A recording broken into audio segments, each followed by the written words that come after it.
Oh my goodness. You are such an inspiration. Wow, you really are. You're so strong. Can I pet your service dog? Ugh. 1, 2, 3, let's go! We are artists, parents, teachers, good guys, bad guys, students, leaders. I'm not your inspiration, yeah, I'm fully who I am. Got my own expectations that don't fit into your plans. I'm not your sad story, so I wrote it in this song. Everything you know about disability is wrong. Yeah, everything you know. Yeah, everything you know about disability is wrong. Hey, listeners, and welcome to another episode of Everything You Know About Disability is Wrong. Today on the show, we have ChiChi White. ChiChi is a soft content creator and social justice advocate on Twitch, TikTok, and YouTube. He plays cozy games, creates pixel art, and streams regularly while chatting about neurodiversity and mental health. While dating, ChiChi works to educate others on the intersections of social justice in an easy-to-understand way. He also established the Disabled Content Creators Collective, a team for disabled creatives to connect, build community, and discuss accessibility on Twitch. We are so excited to have them joining us. Welcome to the show, ChiChi. Thank you so much. I'm so excited to be here. Yay, well, I can't wait to get into the interview, but before we dive in, let's go ahead and do our audio descriptions. This is Lily speaking. I am a half white, half Indian person with green eyes and barely any bit of my dyed blonde hair left in my short brown bob. I'm wearing an Easter seal sweatshirt because I love to rep the brand. And I am sitting in my desk, which is a bed with a table next to it, so I can stay comfortable during the interview. Erin, you want to do yours? Hi, this is Erin speaking. I have red hair that I haven't washed in 5 days. And you can tell. Sway. I have blue eyes, and I'm sitting in a wheelchair in my bedroom. And I'll pass it to ChiChi. Yes, I'm Chi. This is ChiChi speaking. I'm a light-skinned Black person with curly blue, purple, and pink hair. I'm wearing a burgundy shirt sitting at my desk, and in my background, you can see a shelf with books and plushies, and you can see some of my chair behind me as well. Yeah, it's an awesome setup. I love that you get your vibe right away. Thank you. I appreciate it. I feel like that's something that I have found with a lot of like neurodivergent people as we meet each other online. There's a sense of like immediate, this is my space, this is what my brain looks like on me, but I've put it onto this room, which is always fun. All right, so our first question that we always ask our guests is this podcast is called Everything You Know About Disability is Wrong. And what do people get wrong about you? I think the biggest thing that people get wrong about me is that I'm like a mean person. And that's partially because being autistic, I tend to say things pretty straightforward. And so I think that's probably the biggest thing is that I'm like this kind of mean or harsh person. It's probably the biggest thing that people get wrong about me. I definitely relate.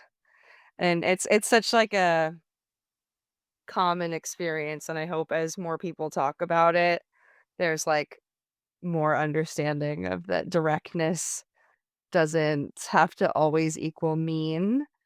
And I saw a really cool advocacy campaign. I can't remember who was doing it, but it was basically saying like, hear what I say, like not reading into tone and things like that. And I thought that was really interesting. So I think, yeah, I think that's a pretty common neurodivergent in general, but specifically as an autistic person, I totally relate. Where I've said things that I thought I was saying so kindly and then been met with like, "Well, I don't know why you're asking that." And I'm like, oh no, I've Yes, done it. I don't know what I did, exactly. but I did it. Do you find that that is like amplified in streaming situations where like you're live and kind of reacting? Or, like, do you feel like you're kind of get stuck tone watching during situations like that? I think that I've gotten like a little bit better at masking during streams, which I know generally people think that like masking is probably like a negative thing, but I think there are some situations in which masking is like necessary. And my job is one of them. My job as a content creator and my job as a therapist. Those are both situations in which masking is highly necessary. And so I do try to watch like my facial expressions and my tone a little bit more, but I also try to be my authentic self in both of those situations. So while I do like mask a little bit and I do find myself like trying to smile a little bit more, trying to watch my tone a little bit more when I'm saying certain things, or just working on my phrasing even a little bit more, I do still try to like be my authentic self at the same time. So um I think that it's like a kind of trying to find a balance between the two, which I'm sure both of you could probably relate to, trying to find that balance between being your authentic self while also trying to portray like I guess the best version of yourself when you're engaging with other people socially.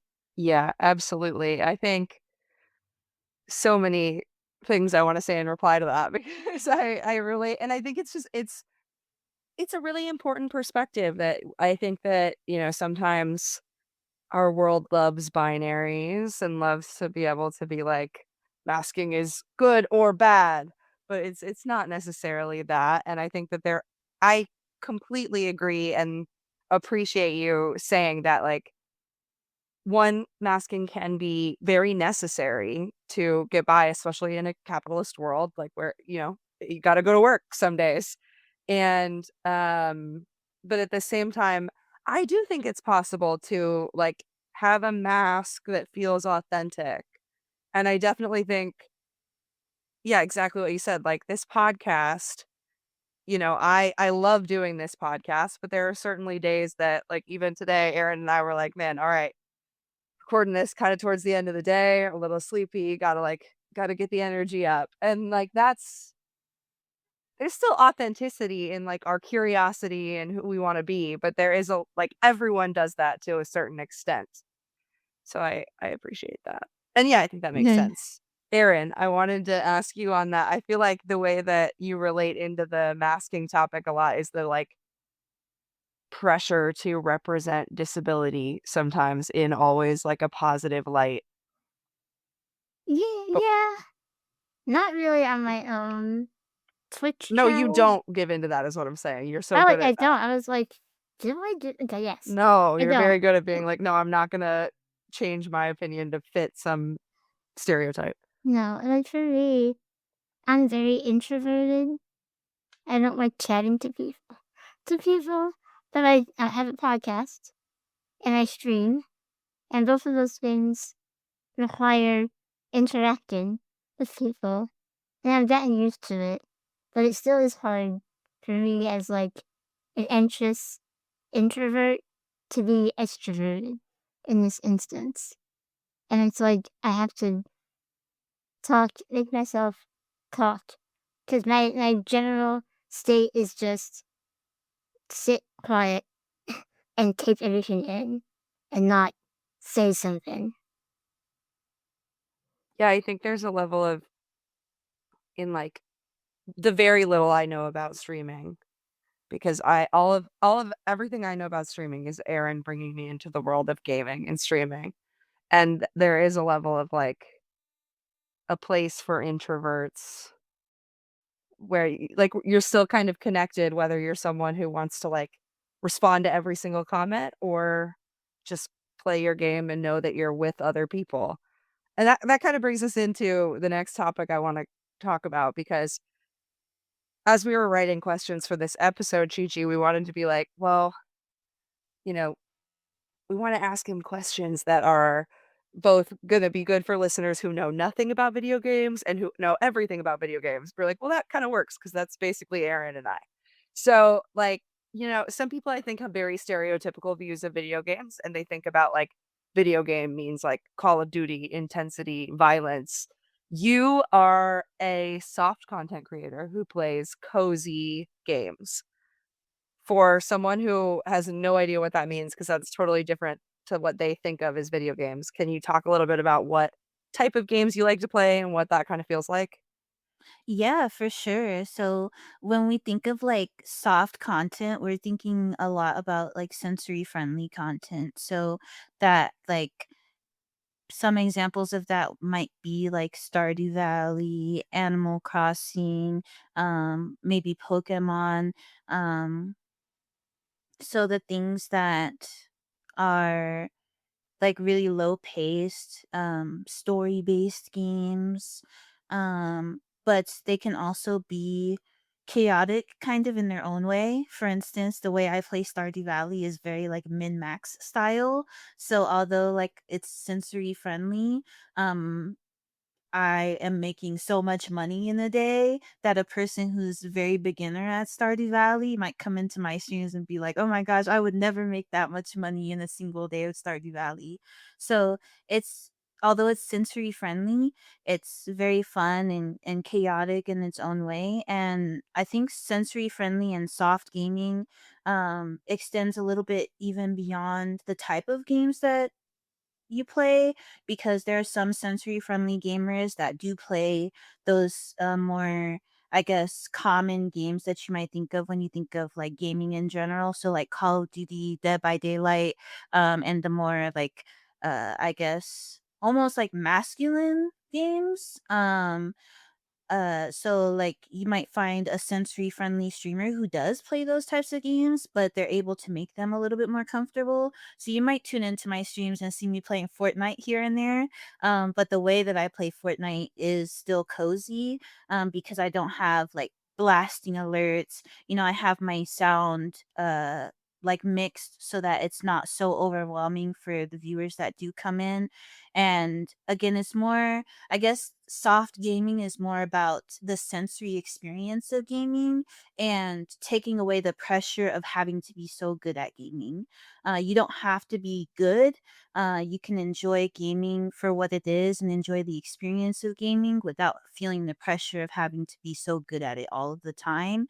And I think that's a little bit different than what you see from a lot of like the pro gamers. They're really pushing that, okay, we need to be good at the game, we need to be professional at the game, which is totally fine, and I think that's a wonderful thing. I watch those kinds of streams, but it's also good to just be able to relax and enjoy like the mindful kind of experience of gaming. Like I'm here in the moment and I'm enjoying the experience for what it is, whether I'm good at it or not. I love that because there's like this belief from a lot of gamers that you're not a gamer unless you're really good at it and unless you play specific games. And like then you get into the whole topic of like, what is a game? What is considered a game? Is Candy Crush a game? It is. But people don't think of that as like gaming, which is I think really ridiculous.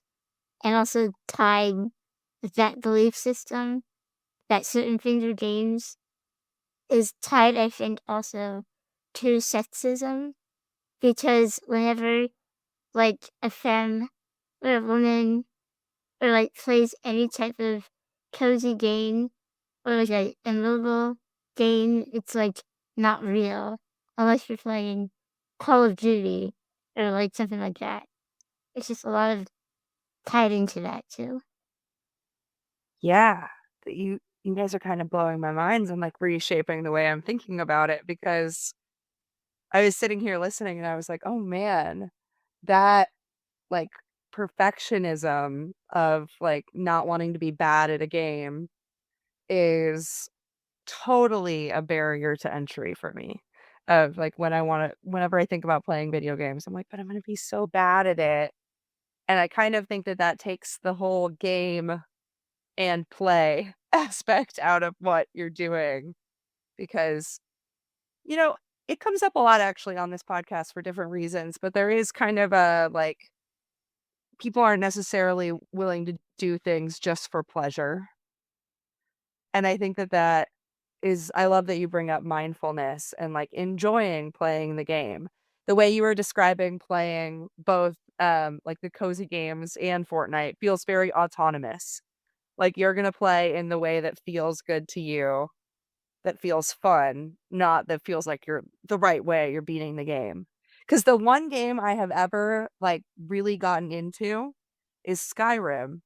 And it's because I never played the main game. I just, like, walked around and loved it and thought it was so fun to be in this, like, fantasy world. And now I'm thinking about it and I'm like, "Oh, I was just cozy playing it." I love that. Yeah. That's so fun. And that's what like is really wonderful about getting into cozy gaming is that the mindset of cozy gaming is like at its core mindfulness. And for anyone who might be listening and they're like, mindfulness, what does that mean? Mindfulness is all about staying right where you are in the moment because of course, a therapist, like I mentioned before. And part of what kind of gets in the way of mental health and what has helped me integrate like mental health into gaming is that when you're thinking of the future, that's where a lot of anxiety comes from. When you're thinking of the past, that's where a lot of depression comes from. And what stops people, kind of like what you said, Lily, is that didn't want to play because you're kind of feeling anxiety about were you going to have like a Mhm. good experience or were you going to be good at the game. And then some people have like the depression of, they might have experienced some type of trauma related to the game, or they might have had like a negative experience with the game in the past, and that might lead to some type of depression linked to the game. And so if we stay in the moment and we just experience the game where it's at however you want to experience it, that can totally reshape your whole experience with the game and create like a whole new attachment to that game, because you're engaging with that game mindfully. And I think that's what makes cozy gaming a little bit differently or a little bit different than, that more high intensity professional style of gameplay. Yeah, that makes total sense. And I think also well, I wonder if the cozy style of gaming allows for a little bit more, like, community building within the streaming community or streaming/audience community. I think it does, just because you're able to kind of take those breaks. And I find that, for instance, like I play Stardew Valley and I play Pokemon. Pokemon, for instance, has like a competitive side, and then you have like the kind of cozy side where you do like the story based side or maybe the shiny hunting part, of Pokemon. And so if you're doing like more of the shiny hunting stuff or you're doing more of the story based stuff, then you're able to like stop and people can share their experiences with you. Whereas when you're doing like more of the competitive stuff, you do have to be kind of more engaged with Mhm. what you're doing in that moment, or else you can kind of fail. And so I think it's easier to engage with your community a little bit more when you are doing cozy gaming. I know there are some people who are super talented and they can engage with their community while doing the competitive stuff. I'm not quite there yet, but hopefully, maybe one day I can be to that level where I can do the competitive stuff. Because again, I think the competitive stuff is really fun and valuable, especially to the gaming space. But I also think the cozier side is a really good like entry level for people that want to just start getting into some of this gaming stuff. Totally. And sometimes you do, like, just chatting streams, right? Where you're just kind of talking with your Uh-huh. audience. Um, what's that kind of experience like for people who've never been on, like, that kind of streaming? It really just depends. Sometimes I do just chatting social justice streams where I'm talking about like specific experiences with disability or socio-political issues such as like race and gender and stuff like that. Or I'll do like more laid back kind of streams where I'll do like skincare or hair care and things like that. I really love doing social justice streams though, because I think that I'm a 13 plus streamer, and I think that it's really important for teenagers to see adults, especially like I'm 30, for teenagers to see someone who's like my age and exploring their gender still, I think is pretty important for teenagers to see someone who's my age and is a therapist and who's disabled. I think is also really important because I think there's not that many adults who allow teenagers in their space for a good reason. I have the capacity to mindfully engage with teenagers because I have that experience with doing my job. And I think that it's really important for some teenagers to, be able to have a space where they can engage with adults, and learn about certain things such as gender, such as disability, such as sexuality in an age appropriate manner. So I love having those kinds of conversations. And then I also love doing skincare because skincare is like a really big passion of mine. I love doing skincare. I love doing hair care. And so those streams are really, really fun for me. And I think the just chatting like realm on Twitch is growing a lot now. So it's been really nice to see it grow, especially as someone who started off only gaming and then I'm able to like dive into that, be able to connect with my community even more on that front, and then they're able to like ask more of those questions because it's a little bit awkward when I'm like playing a video game and then someone comes in and they're like, well, how are you disabled? And it's like, I don't know if I want to answer that while I'm playing like Pokemon. But Yeah. maybe you can ask that when I do like my stream specifically about disability or specifically about neurodiversity. Then that's a space where everyone can get all of those questions out. I love that. And I love how you said that the just chatting is really growing because I think a lot of people are realizing that you don't have to be a gamer to have a stream. And there's all these amazing outlets that are great for building a community and just really, I think having that community is great for mental health too. Absolutely. And, I love that you're making that space for teenagers to be welcome and using the fact that you have the skill to engage with them mindfully. Like it makes my inner teen so happy because I know that when um I wasn't diagnosed until my early 20s. It had the common experience of just like being a teenager going through every single mental health diagnosis because they couldn't figure out what was going on. And I am so grateful to the content creators that just made me feel like safe. I loved YouTube so much, and I now when I look back, I think about like, man, I was really mitigating meltdowns with like, oh, I'm getting overstimulated. I need to go watch my comfort content creators. Obviously, I didn't really use those words in like 2011, but yeah, I think that space is really important. And a lot of times, disabled teens, especially, get kind of left out of conversations because we think about like disabled kids, we think about disabled adults, but that like puberty and youth and, like, exploring gender and sexuality and all these things, that is something that gets kind of almost stripped from disabled teenagers' identities, but a disabled teenager is going through all of the same hormonal changes and understanding of the world that a non-disabled teen is going through, so I think that's a really important space. And you're doing a lot with, disabled content creators in general and community building, which brings us to, can you talk about Disabled Content Creators Collective, which is such a cool thing that you've done? Yeah, I mean that's my baby right there, the DC3. Um I founded the DC3 back in 2022, just a little bit over a year into me streaming.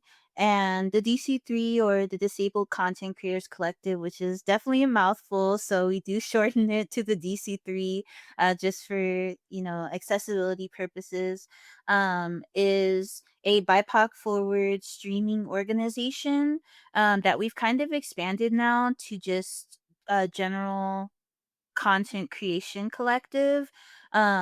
Whereas before it was primarily a stream team, now it's become kind of a hub for all types of creators, whether that be YouTubers, artists, writers, all types of folks have kind of joined our space. And that is our organization that is dedicated to creators who are disabled. And right now we have about 300 members of our space, which is, I never thought, I never thought that this kind of project that I started, because I felt like there were not that many spaces for disabled folks on Twitch. I never thought that this project that I started just for us would grow to something so big. And, we were officially recognized by Twitch just this past July for Disability Pride Month. And we've been hosting raid trains, we've been hosting charity events. We recently raised funds for Easter seals, and we'll be raising funds for Easter seals again in December, which I'm super excited about, and hopefully I'll get a chance to talk about a little bit later. But to kind of talk about what the DC3 does, we provide like a lot of opportunities and resources and just share information with each other, while also being like a hub for collaborations with disabled creators and their viewers. So if you're not a creator, you can also join this space just to find a bunch of other disabled creators. And then we also have an official Twitch stream team so that you can find other disabled streamers. We do have a BIPOC forward orientation. So what that means is that we have a special initiative to make sure that BIPOC, Black people, Indigenous people, and people of color are especially represented in our leadership and in our team orientation, so that we make sure that we have intersectionality in mind. The majority of our team is queer as well, which is really nice, but was completely happenstance. But yeah, the majority of us are queer, and I'm just really proud of all that we've done. We're also hosting an award show, which has been really exciting, and we're just always doing something because I'm always doing something. So I'm very proud just to host this space and to be the founder of the DC3.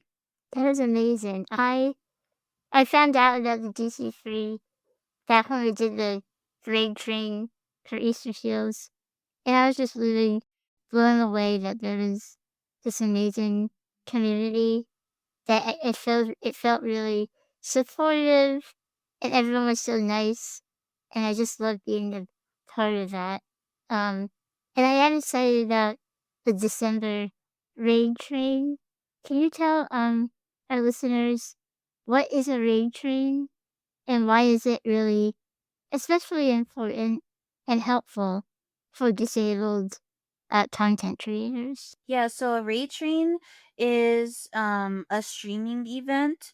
So especially on like Twitch, a raid is basically where you take your community and you kind of push them onto another streamer's stream. So it's as you put yourself on a schedule, and for our raid train we have 2 hour slots. You can start before your slot, but you have 2 hours for which you're slotted to stream. And then after your 2 hours are up, you take whoever's watching you at that time and then you push them to the next person on the schedule. And what's great about this is that it allows you to introduce your community to another person's community, and that means that viewers get to connect, and that also means that you're getting to connect with another disabled creator, and you're getting to collaborate with them in a very low pressure, low effort way. I think these are raid trains are especially important for disabled creators because it's very low effort. Like I said, it takes very little scheduling on the disabled creators end, because most of the time there's a single organizer or maybe a couple of organizers that are doing a lot of the legwork. And we're scheduling people. You can kind of fit in wherever you'd like to fit in. And you get to reap the benefits of boosted viewership as well. And viewership is very hard to gain as a disabled creator because many disabled creators cannot maintain a schedule. So you're getting the viewership, you're getting the experience of getting rated. Some creators have never even been rated before until they participate in the raid train.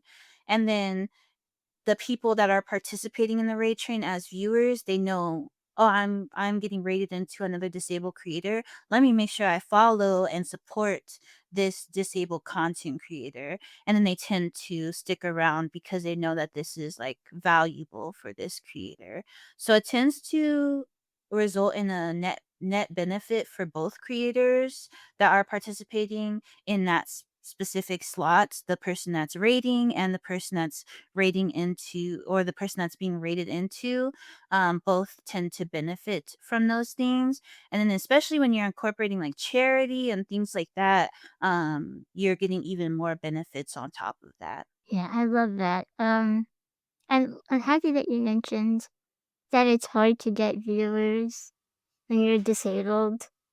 I do think it is partially like a schedule thing, but I also think people are uncomfortable watching disabled people. And I don't mean like in the disability community, I mean like outside of it.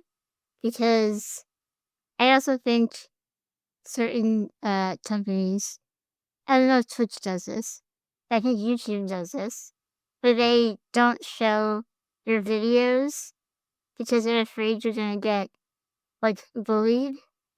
Like YouTube used to turn off my comments because it said you're a child. And I'm like, I'm 42 years old. I'm not a child.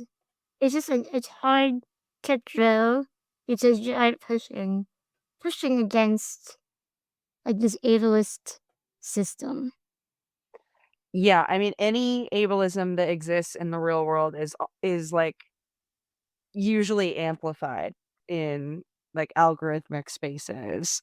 Um, and yeah, I think there's like a level of, yeah, just discomfort, I think, with newness, and like someone who is non-disabled might be like, oh, this is a disability related stream. Should I like not be a part of it? But I like that the raid train style is kind of like community building. It's very like, no, come along. Like you should see this and you should check out this creator. I think that's really cool and definitely like one of the strengths I think of the disability community that I've experienced is this level of like, well, I'm gonna bring my friends with me. Like we're all gonna succeed together. And I think that that's, I mean, even in you creating DC3, like that's such a spirit of like, I'm helping my community. Like we're gonna find opportunity together. This podcast is brought to you by Easter Seals. Easter Seals empowers people to live independent, full lives, and we've been doing it for over 100 years. We're in communities nationwide, providing support at every age and stage of life. Whether you need employment services, mental health support, or want to find a welcoming community, we've got you covered. Visit easterseals.com to learn more. So you mentioned obviously you're working with Easter Seals. I think that's pretty common in the streaming world. There's a lot of opportunity to pair with nonprofits and charities that you support. Like, why do you think the world of gaming and that kind of community building works so well with these more like supporting these nonprofit missions? I think that the world of gaming works well with charity and mutual aid because we all want to have like a purpose, a sense of purpose, and it almost like adultifies gaming in a way. Oh. No, I So it's totally get what like you mean. it's like instead of just sitting here playing my silly little games, and like sometimes that could feel, I guess, I mean, I do get the comments of like, "Oh, you're 30 and you're playing like Minecraft." Um, so like sometimes I get those comments, and I guess in a way it's like when I attach something that's more purposeful to my gaming, then it's like, okay, now I have like a true like adult attachment to whatever I'm doing in the moment. I don't think that gaming does have like an age related to it. I think anyone of any age can play games, and I do believe that I'll be, 70 years old playing my solo games. But I do think that that's part of why is that it kind of like adultifies it in a sense. Yeah, that makes complete sense, and, like, there's kind of, the, like, "We'll show you" of, like, what we can accomplish together and be like, Mhm. when people are underestimated, I feel like that's a really great driving force, but also, like, kind of it's, like, proof of how powerful joy is and how powerful, like, connection and, we talked about it earlier, like doing something for the sake of enjoying yourself is really powerful and is a great way to connect people. So I think that it's really cool anytime that the joy of just playing a game or watching someone play a game can be harnessed for like great missions that people support. I think that's really cool. And like maybe that's the more like optimistic view of like we don't have to prove that gaming is anything. It's really proof of how powerful joy is. Yeah, I would agree there too. Like, I think it's wonderful to be able to. I think that one of the, I know this is kind of backtracking a little bit, but one of the like stereotypes of cozy gaming is that like you're not supposed to be political when you're a cozy gamer, but a way for us to be political in a sense. One, all gaming is political. I think we should say that. Just the very act of having the privilege of being able to game is is at its core political, because it's a privilege, and I think that has to be said. But being able to attach myself to like Easter seals, for instance. Easter seals means a lot to me as a therapist because I've personally recommended people to Easter seals, and been able to get them help through Easter seals. And so being able to attach myself to Easter seals and raise money for Easter seals is like a political statement in a sense. And I think that that's like a wonderful thing to do as a cozy gamer. So maybe if a cozy gamer doesn't want to be like explicitly political, then they can raise money for charity and they can make their statements that way. I think it's can sometimes be a little bit scary for some gamers to make like an explicit political statement. Me personally, I'm not too worried about those types of things, but I know some people are a little bit worried about, how they can be perceived. And so they get to do that through mutual aid, or they get to do that through charity. They get to do that through attaching themselves to nonprofits. And I think that's like a wonderful way to make a socio-political statement without saying too much. And I think that's a wonderful thing as well. Yeah, I love that you said that because I think that especially in any kind of content creating or any kind of space where you're making yourself highly visible, there can be a lot of pressure to like, well, what's your personal opinions in a way that I think, there's obviously benefits to that and it's important. And like, I'm much like you, like, it's not very hard for me to be vocal about my opinions. There might be the autism, but, like, I wanna say what I wanna say. But I get that there are a lot of people who, like, that just feels like a lot of pressure, or maybe it's a privacy thing, or just, if you're in a public, highly visible space, it can be scary to, like, "Well, I don't wanna say the wrong thing." So that's why it is beneficial to be like, I'm just gonna I trust this organization, or this is an organization whose mission I really believe in. And we're literally running a campaign right now where we're talking about disability is not disability is nonpartisan. It's not some like thing that one side should leverage against the other. Disability affects everyone. So maybe you don't want to make such like a this or that statement. You just want to say, hey, people with disabilities need supports and services.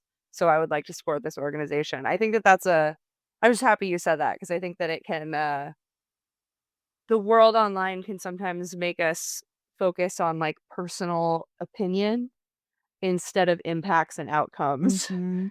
And I think that, Absolutely.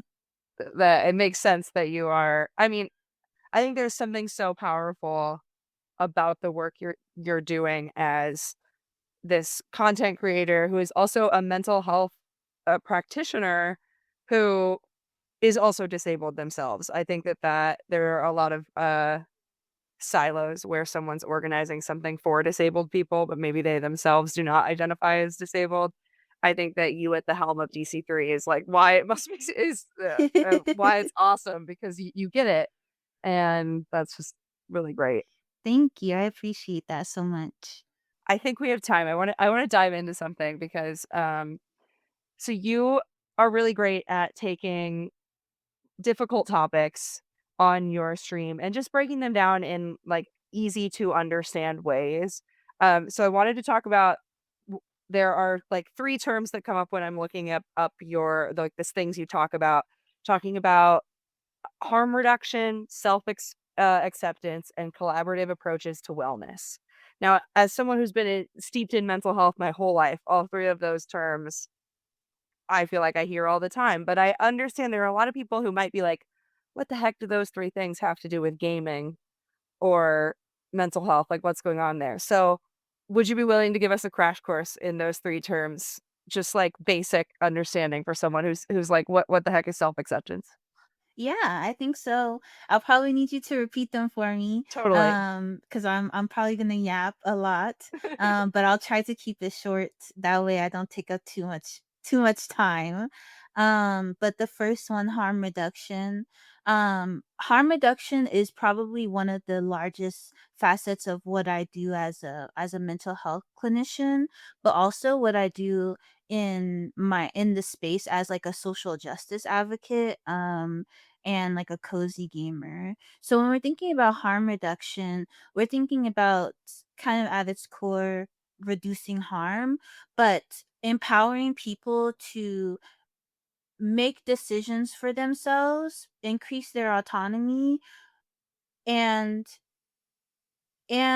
help themselves to make better decisions for themselves. So in a mental health aspect, harm reduction mostly applies to things like self-harm, and suicidal ideation, and substance use. Those are the realms in which we would mostly refer to harm reduction. When we're thinking about harm reduction from a social justice advocate standpoint, we're thinking about how people engage interpersonally. So like racism, sexism, things like that. So we want to increase people's like appropriate decision making so that they can make better decisions with each other interpersonally to decrease the harm that they cause other people. Hopefully that's a good introductory explanation of what harm reduction would be in both of those realms, as far as what I would do. Totally. I think that's a really great introduction. And I think there will be some people who are like, I'm going to look up more on that. The next one was self-acceptance, which I think seems like obvious, but maybe isn't necessarily, because sometimes that's one of those words that you hear, but you don't necessarily like think, but wait, what does that actually look like? What does that mean? I think that self acceptance is like a really interesting thing because it's like a never ending journey. And I feel like people hear self acceptance and they think that there's like almost like a finish line, but it's really like almost like a cycle. This is so metaphorical, but like an eternal spiral, like an eternal inward spiral. And then maybe at some point you get to this point where you're like, yes, I feel comfortable with myself, but for the most part you're constantly cycling through like periods in which you feel almost like triggered about, are you actually improving? Are you regressing in some way? And you have to do like a lot of introspection. So a lot of at least how I perceive self acceptance, you have to do like a lot of introspection. You have to do a lot of like hard work to think about where you're at in your life, and it's always like an ongoing journey of where you are and who you want to be in the future. But it never ends. Yeah, I think that was a wise nugget of information, listeners. I I hope you let that hit you the way it just hit me, because that's a big one. That's acceptance is for me like this ever enticing finish line that I feel should be a finish line, and then every time I cross it, I'm like, wait, what's that checkered flag way down the road? Mhm. And I like the way you describe that as it's almost like really thinking about self acceptance in the sense of like to accept is a verb. Like there is a very active part of self Mhm. acceptance. It's not just like a state of being that you reach. I like that. And it goes back to the start of this interview talking about the way that you play games the way you want to play the game. Like you're gonna make Stardew Valley chaotic and you're gonna make Fortnite calm, and that's the way you want to do it. Like there's something I think about like letting yourself play and enjoy things that is like almost like the gym for the muscle of self acceptance and self love is like I'm gonna go play or for me personally it's coloring. I love coloring Halloween coloring books all year round. It's just the thing it's like my favorite thing to do. I love cute little ghosts and animals in costumes. And when I sit down to do it, it is like a ritualistic act of like, I like to do this thing, so I'm going to do this thing. That's a moment I will never forget in therapy. Like my therapist unlocking within me that like to enjoy my life, I have to do things I enjoy. Mhm. Exactly. Wild. Wild. That's And like that's what I'm saying about like the triggers, is that I think a lot of people forget that you're going when it comes to self-acceptance, you're going to have these constant kind of triggers that are telling you to like not accept yourself. And those can be like internal triggers that come from your trauma, or they can be external triggers that come from society, but you're going to always have those triggers that either regress you or sometimes can progress you. They can reinforce you that you deserve to accept yourself, that, what you're going through in the moment, um, you are worthy of self-acceptance. And sometimes you again you do regress, which in some ways I think regression is also progress because you learn something from it. If you take the time to do some introspection, you can learn from it. But those are those moments where you either move forward and you start to accept yourself a little bit more, or you move backwards and you have to think about, why did I move backwards? Why did I allow that trigger to take me backwards? wow. What a like way to allow the realities of life without like shaming yourself. So, I love that. I think that was a beautiful breakdown of self-acceptance, and I hope listeners you took a lot from that. The third one is collective approaches to wellness. I think this is an interesting one because I don't think I've ever been asked about collective approaches to wellness. So I guess my question is like, are you thinking about in the context of like community? Yeah, I think so. Or in the context of um that, wellness doesn't have to happen by yourself. You don't have to like Mhm. fix yourself in Yeah. a silo, and like having these kind of community spaces where people can heal or grow together. What does that kind of look like? I think that I've always said, and I think this is why I founded the DC3 in the first place.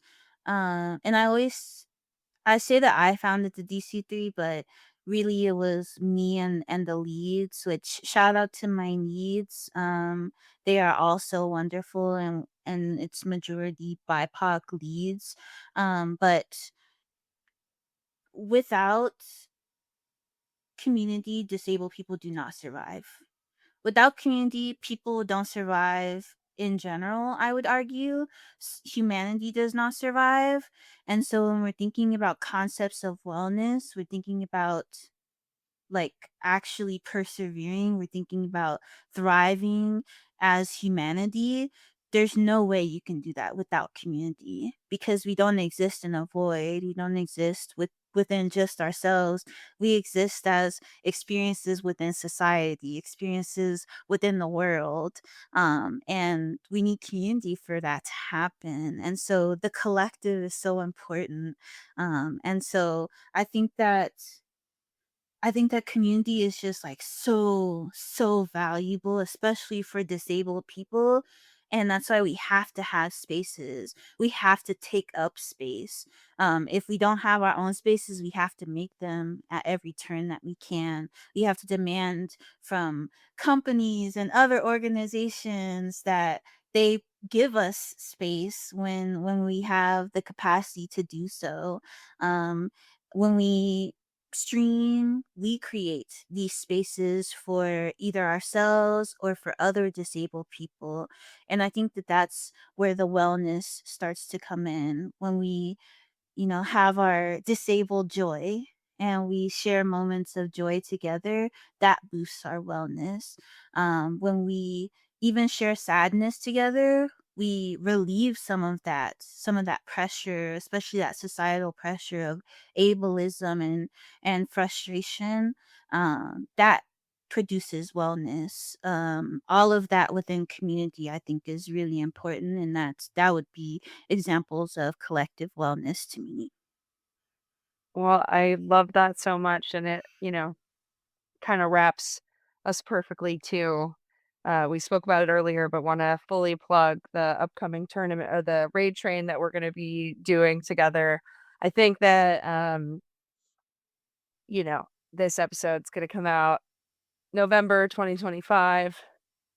It's been a year, we've had a lot of stuff going on, and it hasn't been super easy for our community.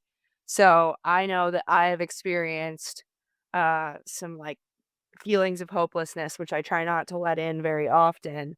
But I've experienced some of them, and working for Easter Seals and getting to do this podcast, it really helps me be reminded that there's really great people doing really great things, and there's community building happening at all times.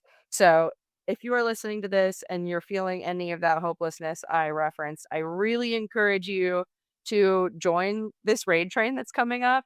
Uh, I'm as you could tell from this episode, not a gamer.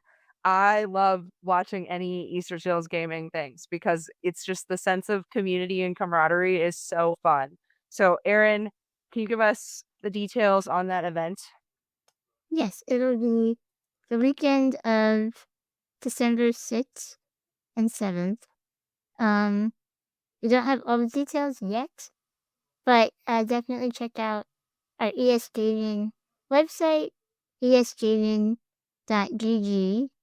and we'll put the link to the DC3 in our show notes so everyone can check it out. And yeah, Yeah, if you look in our show notes below, that's coming to you from the future because we're recording from the past. Because we're recording this a bit ago to when you're listening to it, listeners. So we will have the details all figured out by the time you're listening. So Lily that is recording right now does not know, but the Lily that's putting out the episode put it in the show notes. So look in the show notes. It'll give you everything you need to know to get to be a part of that. Because I don't know about you, but after recording this episode, I'm like, well, how can I spend more time with ChiChi? So join this raid train. That's how you can. ChiChi, thank you so much for coming on our show. This has been such a wonderful episode to record. Yes, thank you so much. Thank you. Thank you. I'm so happy to be here and I appreciate you both so very much. Thank you so much. And where can listeners, if they want to just find your stuff, where can they find you? You can find me pretty much everywhere as HummingMints or HummingMints TV. And I'm pretty much on all socials as HummingMints or HummingMints TV. Awesome. And we'll have those in the description as well. So give them a follow. He's great to watch. And this has been just such a wonderful conversation. I feel like it is such a privilege to get to talk to mental health clinicians who are disabled and get it. And just like, I can tell just from one conversation that so much of your view on the world I align with. And this has just been so wonderful. So thank you so much for coming on the episode. Erin, I love you. Thank you for hosting this show with me. It's Yes, my favorite same. thing ever. Totally, I love it. Listeners, we'll see you next time for the next episode of Everything You Know About Disability is Wrong.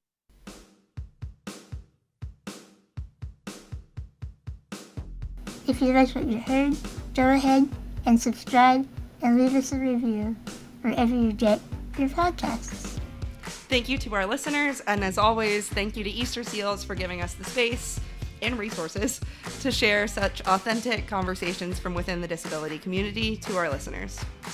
And we'll see you next time for another episode of Everything You Know About Disability is Wrong. Everything you know about disability is wrong. This is a podcast brought to you by Easter Seals. You know, we actually work for Easter Seals, but maybe our listeners don't know what we do. That's true. Easter Seals is leading the way to full access, equity, and inclusion for disabled people and their families. And did you know we've been doing this for more than a century? This includes helping disabled people find meaningful employment and addressing healthcare needs for all ages. We're proud to serve communities across the country and ready for the next 100 years. For more, check out easterseals.com.